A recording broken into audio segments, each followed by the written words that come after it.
बिस्मिल्लाहिर्रहमानिर्रहीम। Welcome to my channel online remedies. Friends, कैसे हैं आप? आज मैं आपके लिए बहुत ही ज़बरदस्त वीडियो लेके आई हूँ। इसमें मैं आपसे शेयर करूँगी कमर दर्द का घरेलू इलाज। कमर का दर्द आजकल छोटी उम्र के बच्चों में भी होता है। इसे बड़े छोटे दोनों ही आजमा सकते हैं। इसका कोई नुकसान नहीं है। इसके लिए हमें चंद चीज़ों की ज़रूरत पड़ेगी। सबसे पहले आपने आधा पाव गंदम लेनी है। इसको आपने रात भर पानी में भिगोकर रख देना है।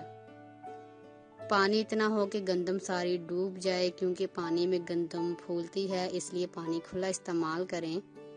और सुबह को इसमें 3 चम्मच खसखस के डालें और थोड़ी सी कमर कस डालकर इन सब चीज़ों को आप ग्राइंड कर लें।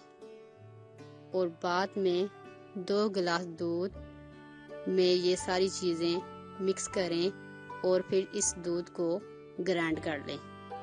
इसके बाद आपने इस दूध को हल्की आंच पर पकाना है। जब ये दूध पक जाएगा तो आपने इसको रात सोने से पहले पी लेना है। इंशाल्लाह एक ही दिन के अंदर कमर दर्द से निजात मिल जाएगी। शुक्रिया। अगर आपको हमारी वीडियो अच्छी लग रही है तो हमारी वीडियोस को लाइक करें और अपने सब दोस्तों से शेयर करें, और साथ हमारे चैनल ऑनलाइन रेमेडीज़ को सब्सक्राइब करना ना भूलिएगा। मिलती हूँ मैं आपको एक नई वीडियो के साथ। तब तक के लिए अल्लाह हाफिज़।